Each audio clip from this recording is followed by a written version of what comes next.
We're still going down that road, and we need to find a way to turn our direction around.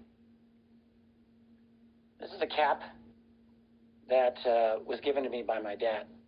After my father retired as a New York City police officer, he was hired as a fire safety director at the World Trade Center. He worked there from 1994 until 9/11. It's a cool cap. I don't often wear it. I remember all that day trying to find out what happened to my father. But of course, the phones were down. And at the end of that day, finally, other family members told me that he had had the day off. A very nice man that my dad shared his job with was killed that day instead. My father was one of the lucky ones, I guess, but that day did something to him. And as the years went by, what it did to him just kept getting worse, because really what it did is it sucked all the idealism, all the belief, all the hope right out of him. My father, who had instilled so much idealism in me, well, I just watched it evaporate. If you're old enough to remember that day, you'll never forget it. The morning of September 11, 2001 changed the world. We learned that day that 4 commercial airliners had been hijacked by terrorists, that 3 of the aircraft had hit their targets. The 2 largest towers of the World Trade Center in New York City, the Twin Towers, and the Pentagon in Washington. The 4th airliner, we were told, crashed near this very small town in Pennsylvania called Shanksville. And we were told that it was probably headed for the White House. On that day, about 3,000 people were killed. And the images of the people jumping out of the Twin Towers, and then the images of those 2 towers falling, collapsing, disintegrating. This is really one of the most haunting images of our time and of my lifetime. That day, President George W. Bush and his team, including Vice President Dick Cheney, Secretary of Defense Donald Rumsfeld, National Security Advisor Condoleezza Rice, and many others, told us that America had been attacked by terrorists. They immediately told us this, and they immediately told us that a man named Osama bin Laden and his organization, which was called Al-Qaeda, and no one had really heard of Al-Qaeda much before, that they had carried this out. And it's very helpful to remember, by the way, that for quite some time after that attack of 9/11, Bush's team also tried blaming 9/11 on another guy, Saddam Hussein, the president of Iraq. And they were so successful at this that millions of Americans really honestly thought that Saddam Hussein and Osama bin Laden were the same guy. Anyway, within a month of 9/11, the United States had invaded Afghanistan, where we were told Osama bin Laden was hiding out in a cave. About a year and a half after that, the U.S. also invaded Iraq and proceeded to destroy that nation. And even though by then the U.S. government had admitted Iraq had had nothing to do with the attack. Now, if you remember that day, you'll also remember that no one was allowed to question what we were told. President Bush actually himself said that he would not tolerate crazy conspiracy theories about 9/11. You remember that. And the entire media establishment completely conformed with his wishes because they didn't go there. Right on the heels of that trauma, the U.S. was subjected to another trauma, and that was the anthrax attacks. And maybe some people don't remember or know too much about that anymore. I can tell you that at the time, this was every bit as traumatizing to people as 9/11. And out of this 1-2 punch to the gut, we ended up with the USA Patriot Act, the Homeland Security Act, and the never-ending series of laws that have, year after year, eviscerated our rights as citizens. Privacy, gone. The right to habeas corpus, gone if the government labels you as a terrorist. A culture of conformity has spread from the mainstream media to the very fabric of our society. A rigid ideological mindset that has replaced the political with the cultural. It's like, don't question our politics, just focus on culture, language, race, identity, stay divided, fight each other. Meanwhile, we'll gobble up the rest of the world and your rights too while we're at it.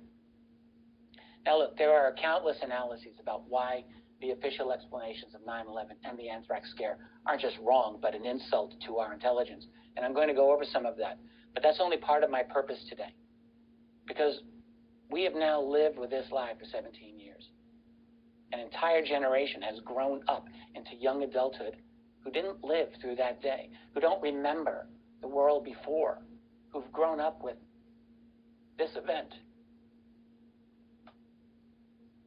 as the great backdrop of everything that's followed. They've grown up in the world created by 9/11.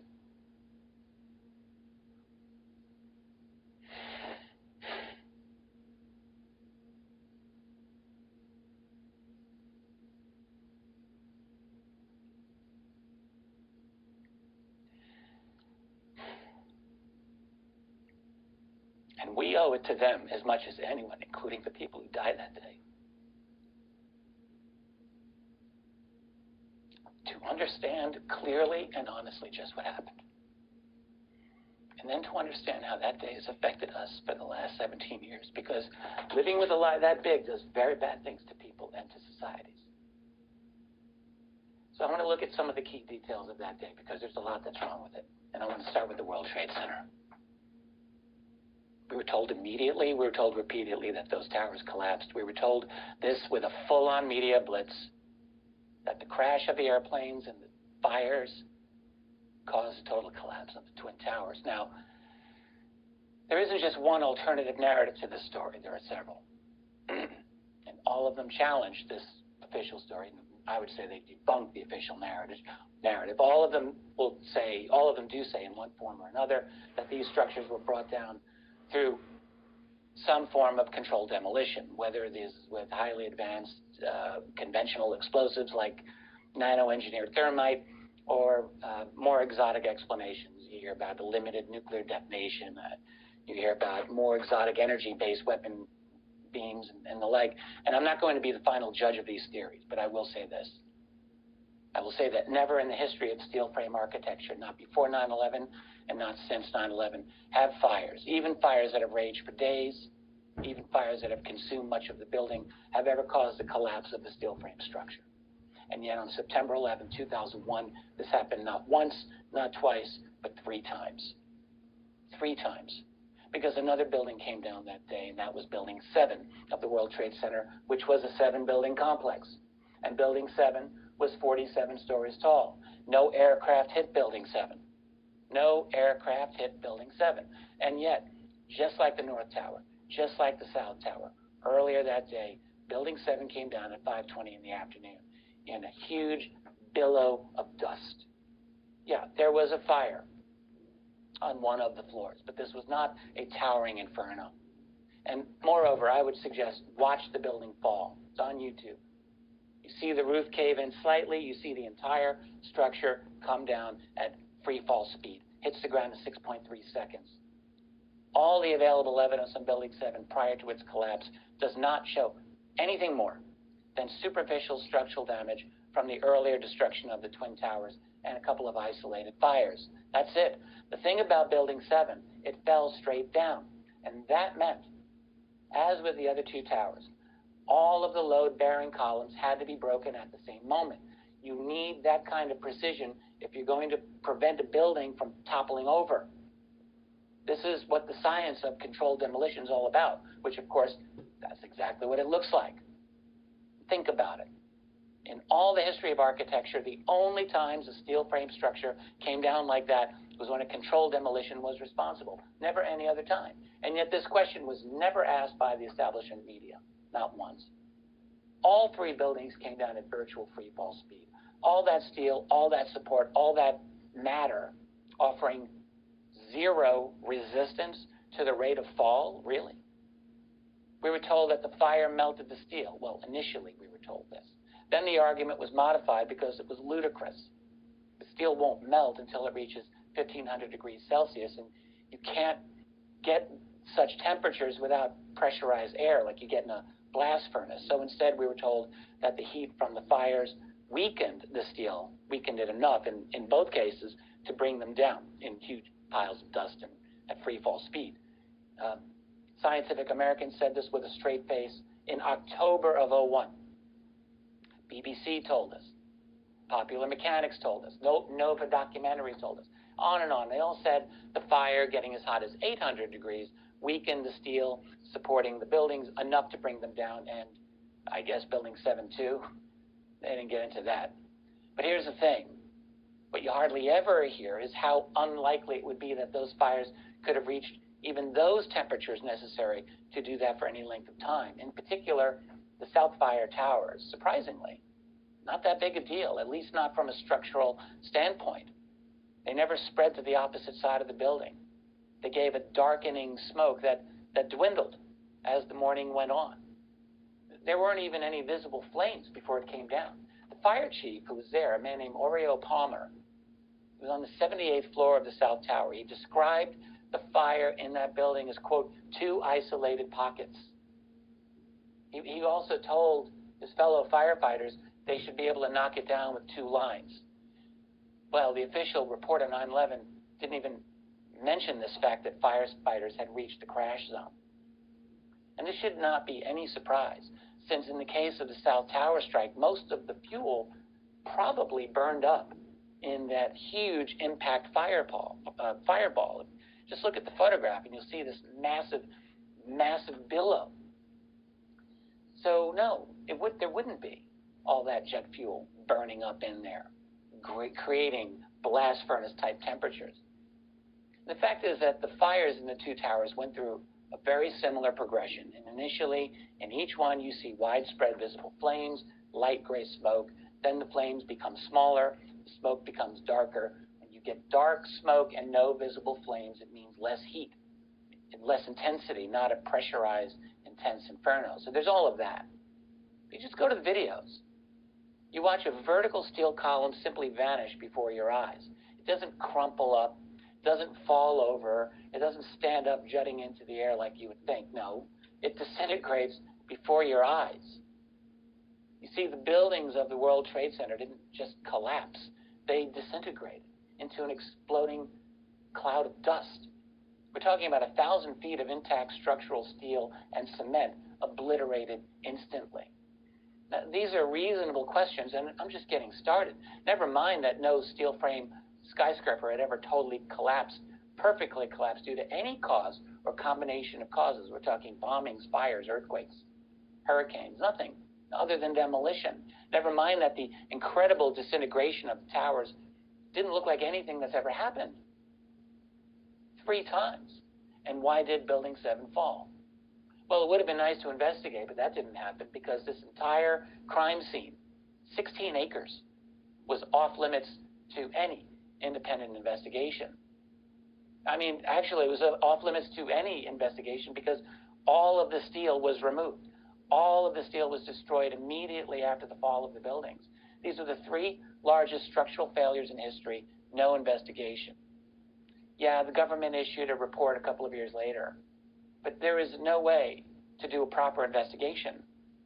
11 days after the attack, just 11 days, a company called Controlled Demolition, which, by the way, did the cleanup after the Oklahoma City bombing, got the contract to remove the debris at the World Trade Center.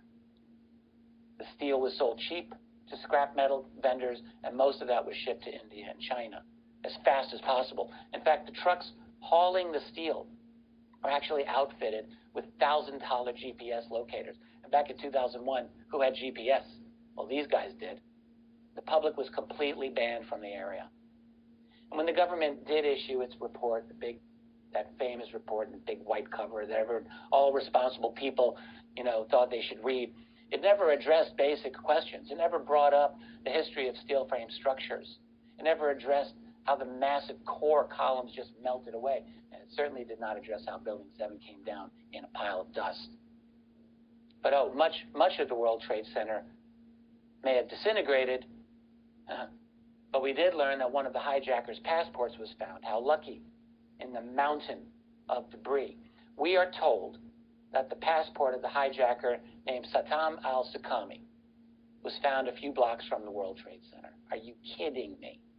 He was honestly, his passport was honestly supposed to have been found in the rubble.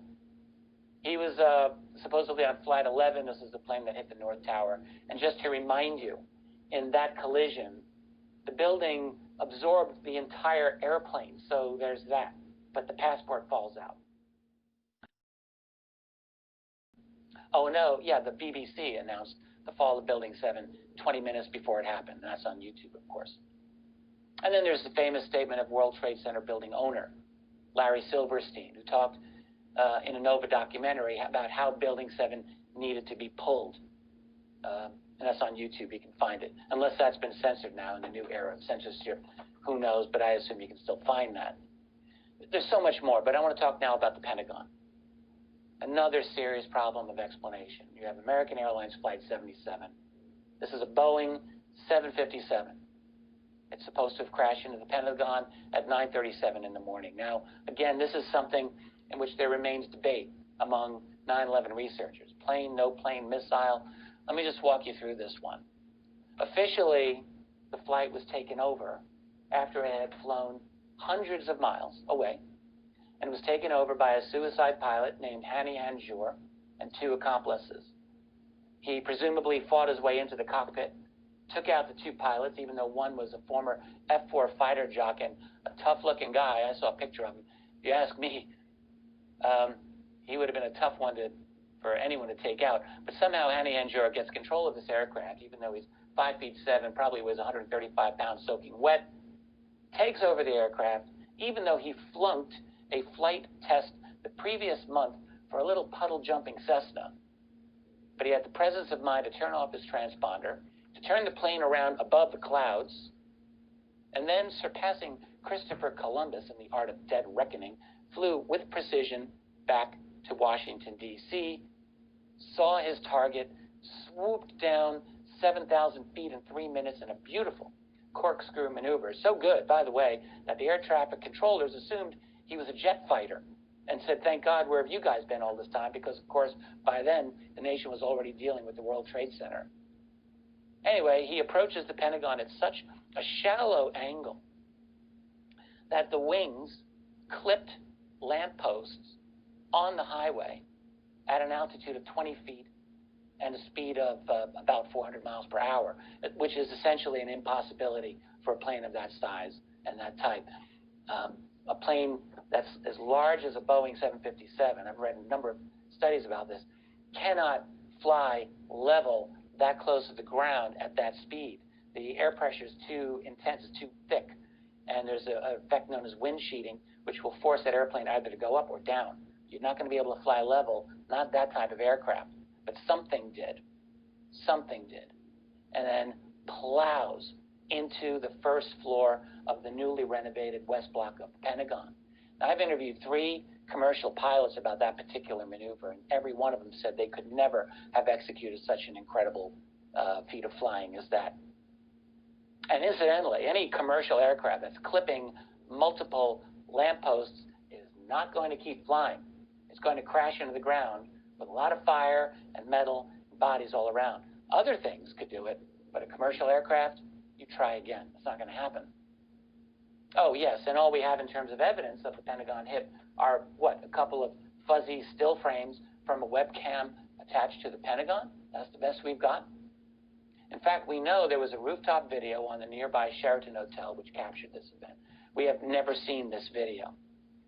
There's also a video from a gas station next door which captured the event, confiscated by government agents. In fact, 9/11 researchers have identified many other video cameras that have captured this event, no video of which has ever been made public. Why not? It's been 17 years. I think we can assume that there aren't any plans to release any of these videos.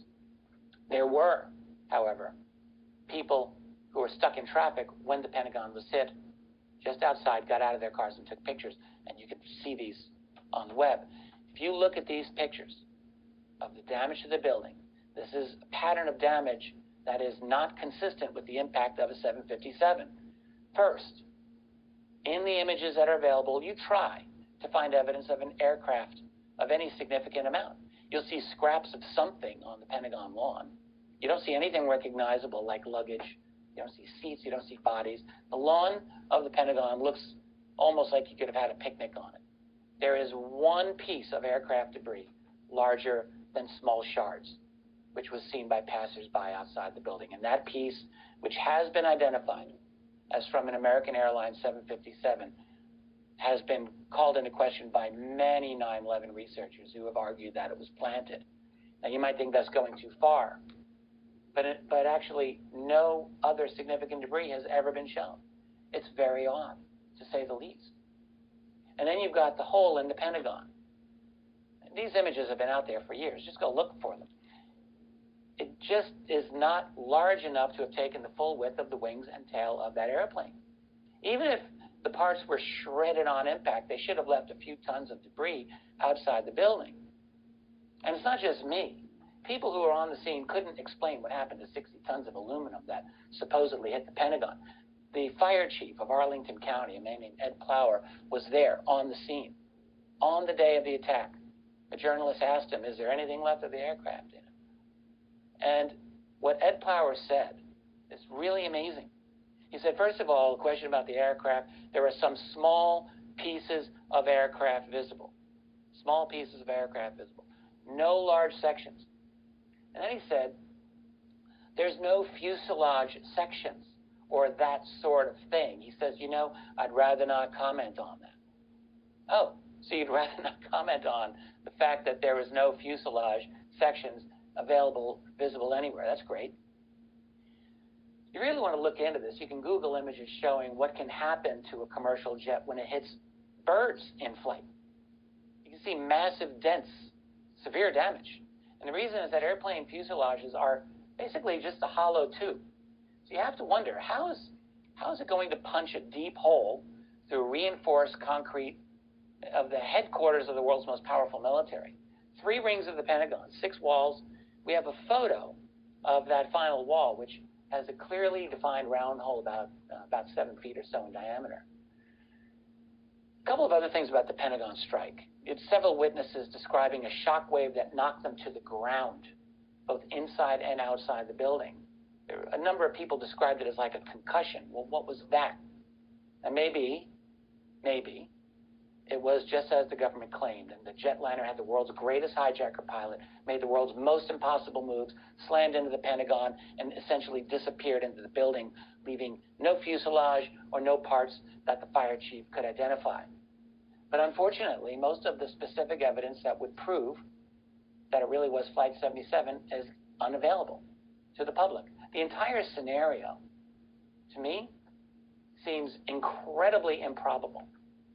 And all we have to support the official story are statements from authorities, no evidence.